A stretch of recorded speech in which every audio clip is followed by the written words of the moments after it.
Hello everyone, what's up. तो guys, आज की इस वीडियो के अंदर हम लोग डिस्कस करेंगे एपीआई डिजाइनिंग के बारे में। एंड ट्रस्ट मी गाइस, ये बहुत ही ज़्यादा इंपॉर्टेंट है एंड इसके बारे में बहुत ही कम बात होती है। एपीआई डिजाइनिंग क्या होती है, ये क्यों इतनी ज़्यादा इंपॉर्टेंट है, एंड अगर आप एक बैक एंड डेवलपर हैं तो क्यों आपको अपना majority of the time starting के अंदर एपीआई डिजाइनिंग के ऊपर स्पेंड करना चाहिए, बात करेंगे। एंड इसके बाद हम लोग बात करेंगे कि अच्छी एपीआईज आप कैसे डिजाइन कर सकते हैं, कौन सी चीजों का आपको ध्यान रखना है एपीआई डिजाइन करते टाइम, कैसे आप प्रोडक्शन ग्रेड लेवल की एपीआईज को क्रिएट कर सकते हैं। तो गाइज, एपीआई डिजाइनिंग क्यों इतनी ज्यादा इंपॉर्टेंट है, तो इसको बताने के लिए मैं आपको एक स्टोरी सुनाता हूं। वैसे तो ये स्टोरी मेरी ही है, लेकिन इससे आपको बिल्कुल क्लियर हो जाएगा कि एपीआई डिजाइनिंग क्यों इतनी ज्यादा इंपॉर्टेंट है एंड क्यों मैं बार बार कह रहा हूं कि एपीआई डिजाइनिंग के ऊपर फोकस करना चाहिए स्टार्टिंग के अंदर। तो स्टोरी को स्टार्ट करते हैं। तो गाइस, जब मैं बैकएंड डेवलपमेंट करना स्टार्ट किया था तो मैं काफ़ी अच्छी एपीआईज बना लेता था, तो काफ़ी अच्छा एपीआईज में मैं हो गया था। तो मैंने एक प्लेटफॉर्म के बारे में सुना था उस वक्त। तो प्लेटफॉर्म का नाम था रैपिड एपीआई, तो आज भी बहुत चलता है। तो रैपिड एपीआई के अंदर क्या था कि वहाँ पर हम लोग एपीआई सेल कर सकते हैं। तो मैंने भी सोचा कि मैं भी वहाँ पर एपीआई सेल करूँगा। तो मैं नोट.जेएस के अंदर एपीआई बनाता था, तो मैंने कुछ एपीआईज को वहाँ पर बनाया एंड उसको सेल करना स्टार्ट कर दिया। तो अभी वहाँ पर इशू क्या हुआ, बहुत ही ज़्यादा इंपॉर्टेंट है एंड इसको जरूर सुनना गाइस, इससे आपको पता चलेगा कि एपीआई डिजाइनिंग क्यों इंपॉर्टेंट है। तो अभी क्या हुआ गाइस कि मैंने एपीआई सेल करना वहां पर स्टार्ट कर दिया। एक दो एपीआई अच्छे से सेल हुई भी। तो अभी क्या हुआ कि मेरी आदत थी कि मैं हर सुबह उठकर स्टैट्स चेक करता था अपनी एपीआईज के कि कितनी रिक्वेस्ट हुई हैं या फिर कितने यूजर्स आए हैं। तो वो सारी चीज़ें मैं चेक करता था। तो ऐसे ही एक सुबह मैं उठा, मैंने चेक किए स्टैट्स एंड सब कुछ नॉर्मल था, everything was normal.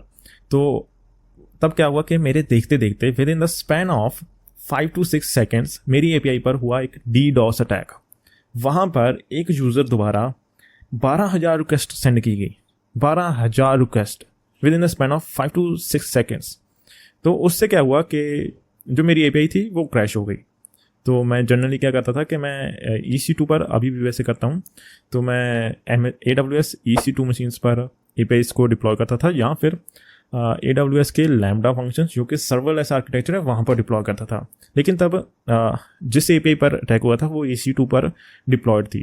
And rapid API की वैसे तो खुद की भी सिक्योरिटी आती है, रेट लिमिटिंग वगैरह आती है, लेकिन उस वक्त मैंने क्या किया था, मैंने रेट लिमिटिंग को बहुत ज़्यादा हाई कर रखा था, क्योंकि इससे मुझे था कि उससे मुझे क्या था कि मेरी एपीआई को ज़्यादा से ज़्यादा लोग बाय करेंगे। एंड तब मैं इतना ज़्यादा इस बात का ध्यान नहीं देता था कि rate limiting, security and all दो थिंग्स। तो तब क्या हुआ कि मेरा सर्वर फट गया, तो क्रैश हो गया पूरी तरीके से एंड मुझे AWS का बिल भी अच्छा खासा आ गया था। एंड गाइज, उस टाइम मुझे रियलाइज़ हुआ कि हम लोग ऐसा नहीं कर सकते कि हमने सिंपली एपीआईज को बनाया एंड उसको सेल करना स्टार्ट कर दिया या फिर उसको पब्लिश करना स्टार्ट कर दिया प्रोडक्शन ग्रेड के अंदर, बिकॉज ये एक अच्छी प्रैक्टिस नहीं है। फॉर एग्जाम्पल, अगर हम एपीआईज को सेल कर भी रहे हैं तो किसी का सिस्टम, पूरा का पूरा सिस्टम आपके एपीआई पर डिपेंडेंट हो सकता है। अगर आपके एपीआई में कोई भी प्रॉब्लम आती है तो अगले बंदे का पूरा सिस्टम क्रैश हो सकता है जो आपके एपीआई को यूज कर रहा है, तो उसका नुकसान हो सकता है एंड आपका भी नुकसान हो सकता है इसकी वजह से। तो उस टाइम मैंने रियलाइज किया कि सिक्योरिटी, अवेलेबिलिटी एंड और भी बहुत सारी चीजें हैं जिसका आपको ध्यान रखना होता है अगर आप एक प्रोडक्शन ग्रेड लेवल की एपीआईज को क्रिएट करना चाहते हैं, जहां आप क्रिएट करते हैं, जहां आप सेल करना चाहते हैं। तो ये सारी चीजें ध्यान में रखना बहुत ही ज्यादा इंपॉर्टेंट है। And guys, this was the story, यही थी स्टोरी। एंड इसी से हमें पता चलता है कि सिस्टम डिजाइन या फिर हम लोग कह सकते हैं कि एपीआई डिजाइन करना कितना ज़्यादा इंपॉर्टेंट है। तो हमें मेजॉरिटी ऑफ द टाइम पहले एपीआई डिजाइनिंग में करना चाहिए कि कौन सी चीज़ें, क्या चीज़ें हमें इंप्लीमेंट करनी होगी एपीआई के अंदर, कितने यूजर्स आ सकते हैं, रेट लिमिटिंग लगा सकते हैं या फिर क्या क्या चीज़ें हमें करनी पड़ेंगी, ताकि हमें पहले से पता हो, ताकि ऐसी चीज़ें या ऐसी प्रॉब्लम्स ना आए। प्रोडक्शन ग्रेड के अंदर हमें काफ़ी सारी चीज़ों का ध्यान रखना होता है, तो उसके लिए काम में आता है एपीआई डिजाइनिंग। तो इस वीडियो के अंदर हम लोग देखते हैं कि हम लोग अच्छी एपीआईज को कैसे डिजाइन कर सकते हैं, क्या क्या चीज़ों का हमें ध्यान रखना होता है।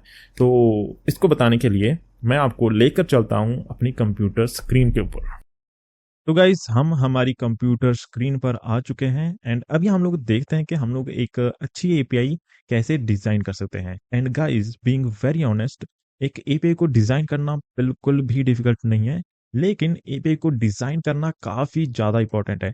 अगर आप इससे पहले एपीआई को डिज़ाइन नहीं करते थे एंड डायरेक्टली कोड करना स्टार्ट कर देते थे, तो वो प्रैक्टिस अभी छोड़ दो। क्योंकि डिज़ाइनिंग के अंदर हम लोग सारी अच्छी प्रैक्टिसेस को फॉलो करने की पूरी कोशिश करते हैं। And guys now let's start. तो गाइस जब हम एपीआई को डिज़ाइन करते हैं तो हमें गिने-चुने 5 या 6 चीज़ों का ध्यान रखना होता है। सो फर्स्ट वन है हमारा स्ट्रक्चर ऑफ एंड पॉइंट्स। तो इसको एक्सप्लेन करने से पहले स्ट्रक्चर ऑफ एंड पॉइंट्स इसको एक्सप्लेन करने से पहले मैं यहाँ पर एक दूसरी चीज़ भी लिख देता हूँ। ये हमारी पहली थी, दूसरी चीज़ थी, इन दोनों को एक साथ एक्सप्लेन करूँगा। तो second one is functionality of the end points, functionality of and points. तो गाइस अभी हम लोग बात करते हैं हमारे फर्स्ट पॉइंट की। सो फर्स्ट पॉइंट क्या था हमारा? Structure of the end points, right? Structure of and points. तो गाइस इसके अंदर क्या है कि हमें हमारे जो भी एंड पॉइंट्स हैं हमारी एपीआई के, उसका स्ट्रक्चर हमें डिफाइन करना पड़ेगा स्टार्टिंग के अंदर। एंड जितनी भी हमारी बैक एंड की एपीआई होंगी, सेम बैक एंड की एपीआईज होंगी, तो वो सेम काइंड ऑफ स्ट्रक्चर को फॉलो करेंगे। फॉर एग्जाम्पल अगर हमारे पास एंड पॉइंट्स हैं slash API slash V1 and इसके बाद हमारा कोई एंड पॉइंट है, तो यहाँ पर आप एक चीज़ ध्यान कर सकते हो कि यहाँ पर स्टार्टिंग के अंदर मेरे जो भी बैक एंड की एपीआईज होंगी वो इस स्ट्रक्चर को फॉलो कर रही हैं। सबसे पहले एपीआई आएगा and then versioning like V1। अभी ये V1 क्या है, इसका भी मीनिंग होता है गाइस, वो आगे हम लोग डिस्कस करेंगे। तो आप देख सकते हैं गाइस के स्ट्रक्चर क्लियर होना चाहिए। फॉर एग्जाम्पल अभी अगर मैं यहाँ पर यूजर्स एंड पॉइंट बनाता हूँ, तो यूजर के रिलेटेड जो भी सारी चीजें हैं वो इस एंड पॉइंट के द्वारा हैंडल की जाएंगी। फॉर एग्जांपल अगर आप एक सोशल मीडिया ऐप है उसका आपने बैकएंड बनाया है, तो यूजर की जो भी सारी चीजें हैं, फॉर एग्जांपल अगर हमें यूजर्स के कमेंट्स को फैच करना है, तो वो इस स्ट्रक्चर को फॉलो करेंगे, यूजर्स एंड कमेंट्स। तो आप देख सकते हो कि हर एक चीज एक स्ट्रक्चर वे में हो रही है। तो हमें हमारे एंड पॉइंट्स को स्ट्रक्चर्ड रखना है, लाइक यूजर्स की जो भी चीजें होंगी वो सारी की सारी यहाँ पर होगी। ऐसी अगर हमने बैकएंड का एडमिन बना रखा है तो हम लोग स्लैश यहाँ पर एडमिन रख सकते हैं, स्लैश एपीआई V1, यहाँ पर एडमिन, एंड एडमिन के रिलेटेड जो भी सारी चीजें होंगी, उसके अंदर की जो भी फंक्शनैलिटी होगी, जो भी एपीआई होंगी, वो यहाँ पर जाएंगी। तो गाइज ऐसे हमें हमारी एंड पॉइंट्स को स्ट्रक्चर्ड रखना है। तो गाइज देन हमारा पॉइंट है फंक्शनैलिटी ऑफ एंड पॉइंट्स। इसके लिए मैं एक एग्जांपल लूंगा। एक एग्जांपल है हमारे पास, फॉर एग्जांपल यहाँ पर हमारे पास गेट रिक्वेस्ट है एक, एंड इसका एंड पॉइंट है slash API slash V1 slash users slash user ID orders. तो गाइस इस एंड पॉइंट को देखकर आपको क्या लग रहा होगा कि इसकी फंक्शनैलिटी क्या है? डेफिनेटली इसके अंदर कुछ यूजर्स का डेटा होगा एंड यूजर, एंड ये जो गेट रिक्वेस्ट है ये हमें क्या रिटर्न कर रही होगी? ये हमें एक स्पेसिफिक यूजर का ऑर्डर्स का डेटा रिटर्न कर रही होगी। तो गाइस यही है सेकंड पॉइंट। सेकंड पॉइंट क्या कहता है? तो हमारे एंड पॉइंट से ये डिफाइन होना चाहिए कि ये एंड पॉइंट क्या फंक्शन, इस एंड पॉइंट की क्या फंक्शनैलिटी होगी, तो ये हमें क्या रिस्पॉन्स रिटर्न करेगा। एंड सिमिलरली गाइस यहाँ पर एक और चीज है जो कि आपको ध्यान रखना है। एंड गाइस इसके लिए भी मैं एक एग्जांपल लेता हूँ।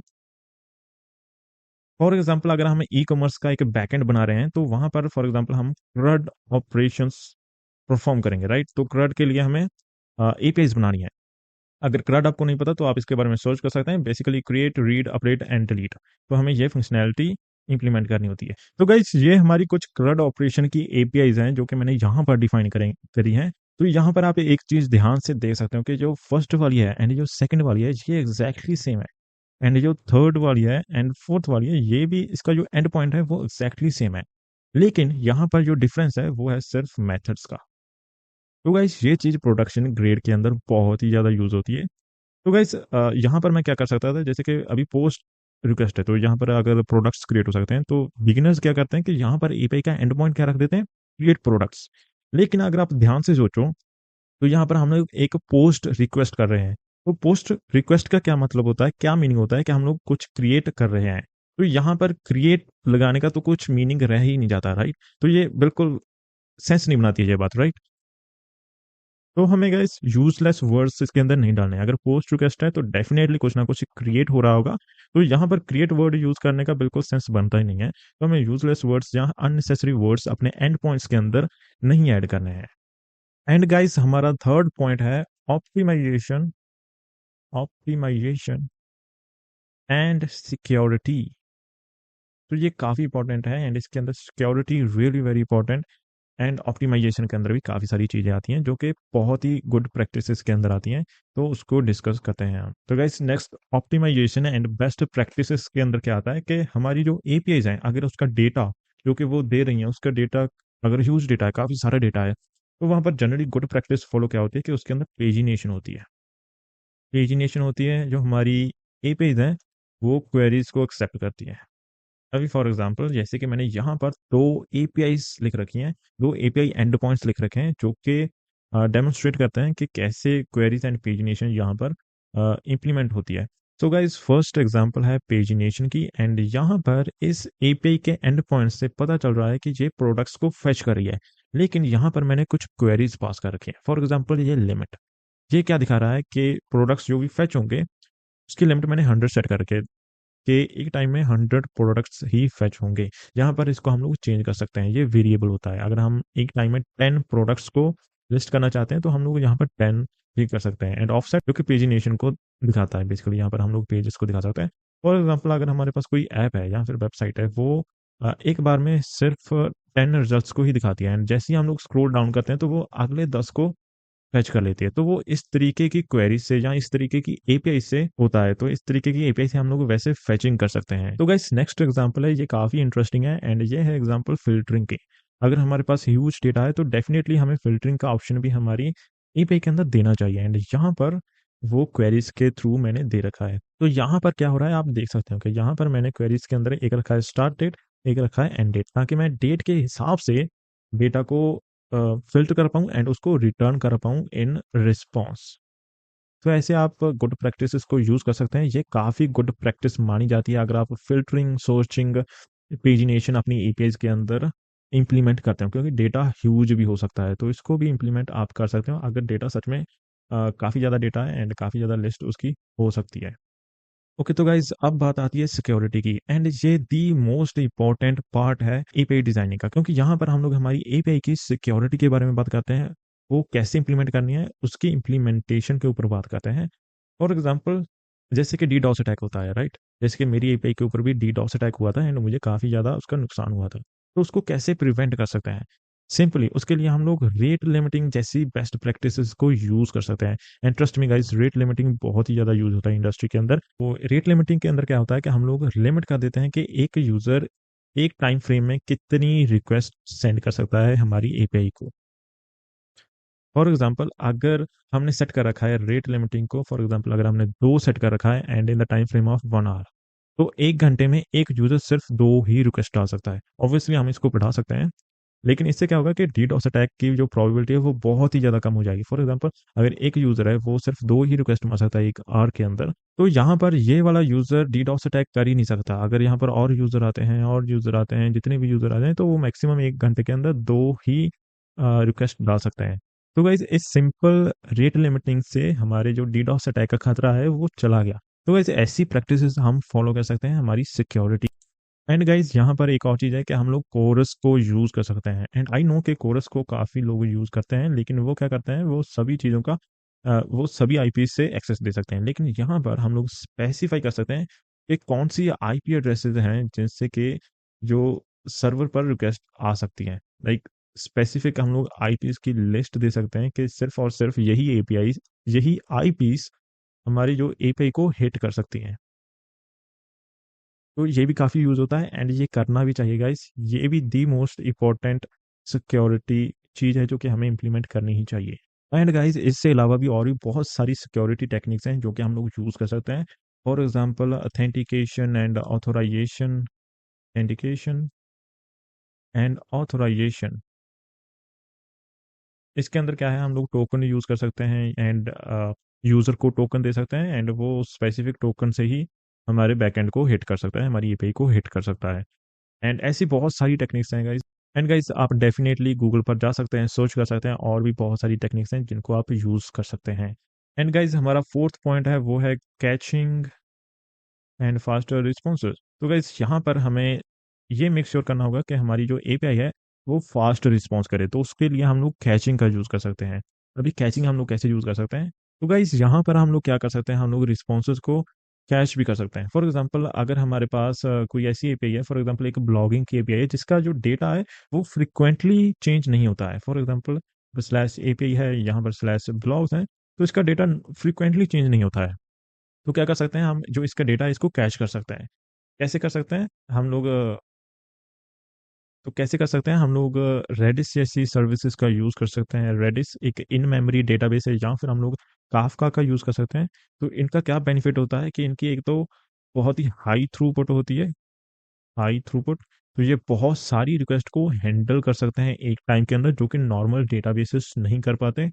एंड एक बिकॉज ये इन मेमोरी डेटाबेसेस होते हैं, तो इनका जो रिस्पॉन्स है वो बहुत ही ज़्यादा फास्ट होता है, वो क्रेजी फास्ट होता है, रिस्पॉन्स फास्ट। तो यहाँ पर हम लोग क्या कर सकते हैं, इनका यूज़ कर सकते हैं। तो यहाँ पर क्या होगा, अगर कोई भी यूज़र हमारे सर्वर को, हमारी एपीआई पर हिट करेगा, तो वो क्या करेगा कि सबसे पहले जैसे कि हम लोग रेडिस यूज़ कर रहे हैं, तो रेडिस को चेक करेगा कि क्या यहाँ पर जो हमारा डेटा है वो पड़ा है जो कि ये यूज़र मांग रहा है। तो अगर नहीं, तो वो हमारे डीबी में जाता है, डीबी में जाता है एंड डीबी से डेटा लेकर आता है, तो वहाँ पर यूज़र को सेंड कर देता है, and on the same time वो रेडिस को भी सेंड कर देता है एंड वहाँ पर स्टोर कर देता है। तो जैसे ही अगर एक और यूज़र आया एंड उसी ने सेम एपीआई पर हिट किया है, तो वो क्या करेगा, यहाँ पर सर्वर सबसे पहले रेडिस पर जाएगा एंड उसको वहाँ पर डेटा मिल जाएगा, तो ये यहीं से उठाएगा एंड इसको सेंड कर देगा। एंड गाइज ये बहुत ही ज़्यादा फास्ट होता है। इतना फास्ट होता है, मैं आपको एक एग्जांपल देता हूँ। जैसे कि अगर आपकी नॉर्मल एपीआई को 1000 मिली सेकेंड्स लग रहे हैं रिजॉल्व होने के लिए, तो अगर आप रेडिस का यूज़ करते हैं एंड कैशिंग वगैरह करते हैं, तो यहाँ पर आपको 12 से 15 मिली सेकेंड्स ही लगेंगे। तो आप देख सकते हो गाइस कितना ज़्यादा डिफरेंस है। तो ये क्रेजी फास्ट हो जाता है, क्रेजी। एंड गाइस जो लास्ट पॉइंट होता है वो है अवेलेबिलिटी। अवेलेबिलिटी, तो गाइस हमें मेक श्योर करना होता है कि जो हमारी एपीआई है वो 24/7 अवेलेबल रहनी चाहिए, लाइक उसकी अवेलेबिलिटी होनी चाहिए। फॉर एग्जांपल अगर आपका यूज़र बहुत ज़्यादा बढ़ गए हैं, बहुत ज़्यादा यूज़र्स बढ़ गए हैं, फॉर एग्जांपल आपके सर्वर सिर्फ 1000 यूज़र्स को हैंडल कर सकता है। एग्जाम्पल अगर यूज़र्स 2000 आ गए, तो इस केस में आपका सर्वर काम नहीं करेगा।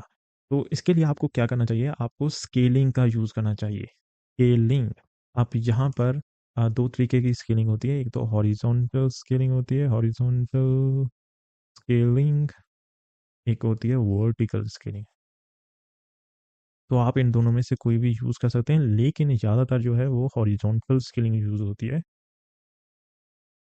अभी इनका डिफरेंस समझाता हूँ।